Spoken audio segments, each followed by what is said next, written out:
If you suffer from pie anxiety, making the dough, trying to get the dough into the pie plate in one piece, crimping it neatly, worrying about it shrinking, well, a fruit galette is a great starter pie. You skip the pie plate and the crimping altogether in favor of a free-form pie dough that's shaped directly on the baking sheet in a nice rustic shape. In this episode, I'll introduce you to a peach ginger galette that's so easy to handle, you'll be in the pie-making groove in no time.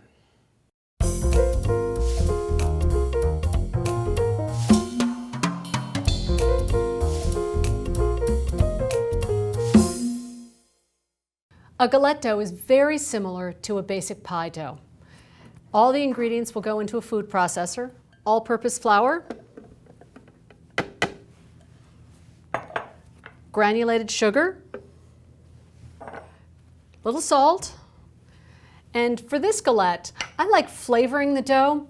Sometimes I'll use citrus, other times I'll use spices, but today, since I'm making a ginger peach galette, I'll use some ground ginger. Goes right in here, tap it in, top goes on. I'm going to pulse a few times just to combine the ingredients. Give a tap in case any flour has settled up on the top. And now we're going to add our butter. The butter for the galette dough is very cold, and you can see it's in nice large chunks. We're just going to pop it out over the dough. Lid goes back on. And pulse until coarse crumbs form. And the butter is in larger chunks, slightly larger than peas for this one. Now I have ice cold water, it's about 1/3 of a cup. I'm going to drizzle it over the top of the flour mixture. And pulse until very moist crumbs form, but they'll still be large and crumbly. You don't want to over-process at this point. Let's check that out. So you can see that the dough is very moist. If I squeeze it a little bit, it will hold together really nicely. I'm going to dump the crumbs right into the center of my plastic wrap. Using the plastic wrap to shape the disc instead of my hands prevents the butter from melting any more than it needs to. You can actually see there are still little flecks of butter. That's going to help create a nice flaky and tender crust. Wrap it up and pop it into the fridge to chill. I took my dough out of the refrigerator about 10 minutes ago just so it has a chance to soften up a little bit and behave a little bit more while I'm rolling it. I'll start out by rolling on parchment paper, which is a technique I like to show beginners. I even use it myself sometimes.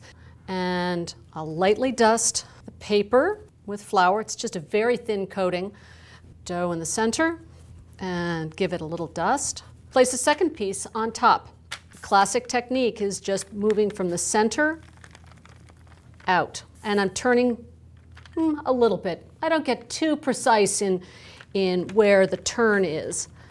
The idea is just to roll gently. And you can see the paper starting to buckle. What that means is the dough's starting to stick a little bit. So I peel back the paper. And if I see a big crack like that, I'm just going to pinch it together at this point. I'm going to give it a quick dusting and flip the dough over. Little dusting and continue rolling. Now where this double parchment paper comes in really handy is once this dough gets a little bit bigger, you can't just pick it up as a disc and flop it over. So I dust one side of it, I slide my hand underneath the galette and the parchment, and then flip it over. My hands are evenly placed above the rolling pin and over the dough. So I'm not going from the sides. I'm over the dough and I'm putting even pressure. I can feel that this end is a little bit thicker. I'll take some time to try and level that out. You'll also notice that when I am rolling, I'm not rolling over the edges. If I roll over the edges on that same pressure, the edge will get super thin, and we don't want that. So I just go from the center just to the edge, and then I release the pressure from my hands. We're looking for something that's about 15 inches. So we're going to measure it here, and it's just about right. You can leave it like this and have it nice and rough and rugged looking, very authentic. Or if you want to trim it off, grab a big, huge lid, about 14 inches from your lobster pot, and just use a small paring knife and just cut all the way around. We're going to transfer our galette dough onto the baking sheet. We're going to cover it with one of the pieces of parchment like this and a little bit of plastic wrap, and we're going to pop the dough into the fridge while we make up the filling. The great thing about this recipe is it's really versatile. So let's get started with what we're using. We're going to use some brown sugar and cornstarch. Flour will do too, but I like cornstarch in this because it gives the fruit a cleaner flavor, and it also is a bit clearer in the finish. The juices will be a bit clearer. And of course, a little bit of salt. And we're just going to whisk this up so that no lumps remain in the sugar, and the cornstarch is incorporated. I'm going to move over and use a little spatula so I make sure I get all of the little lumps out. In go our peaches, just like that. And for flavoring, I'm going to add a little finely grated fresh ginger, which tastes great with peaches.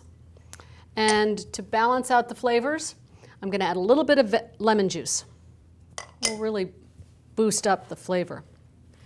And we're going to toss these guys together gently. You don't want to bruise your fruit until the peaches are coated. There we go. When you choose your fruit, make sure it's nice ripe fruit. If your nectarines smell better and are riper than the peaches, use the nectarines. So my galette dough is ready to go. I've taken it out of the fridge and let it warm up just enough so that it's pliable, so that when I fold, it's not going to crack and break. But it's still pretty chilled. And I'm going to take my fruit filling, give it one final toss, and then I'm going to spoon it and pile it into the center, leaving about a 3-inch wide rim all the way around the outside edge. And I'm just going to use my fingers quickly to just rearrange a little bit so I don't have any sharp, jagged edges that are going to poke out. Try and make it even. But this way we're sure that the peaches will all cook together at the same time. Now it's time to start pleating. There are 2 ways to do this. The first way is to just take maybe 3 or 4 big folds, or you can make smaller pleats that are closer together, and you're pressing in slightly so that they stick. Again, nothing needs to be perfect here. And if you need to rearrange the fruit so that you get a better fold, go right ahead. But you can see why, when I'm doing this, it's important to have your dough pliable but still chilled. Otherwise, it would be a big cracked mess. And you can also probably guess why it's a good idea to be using a rimmed baking sheet to bake this galette with. That way, if there are any cracks and juices seep out, it'll seep out onto the pan and not onto the floor of your oven. So there you go, and you can kind of push it all in a little bit together, just like that. I like to use a little bit of heavy cream that I brush on the outside. It adds flavor as well as more of a matte finish. Making sure we get around the edges. Now I'm going to top this galette with it's a mixture of hazelnuts and sugar and a little bit of flour. It's kind of like a hazelnut streusel. Don't worry if some gets on to the peaches or falls onto the baking sheet, that's fine. I'm just going to scoop up some of these errant hazelnuts and sprinkle them over. Now we're ready to bake. Our oven's heated to 425. I'm going to slide the galette into the oven, close her up, and reduce the temperature to 400. If the nut topping is browning faster than the crust, tent it loosely with some foil. and continue baking. So the galette is ready when the crust is golden brown and it smells very fragrant. Wow. A fruit galette is just as beautiful and delicious as a traditional pie. You have your flaky crust, your streusel topping, and your delicious sweetened, thickened fruit filling.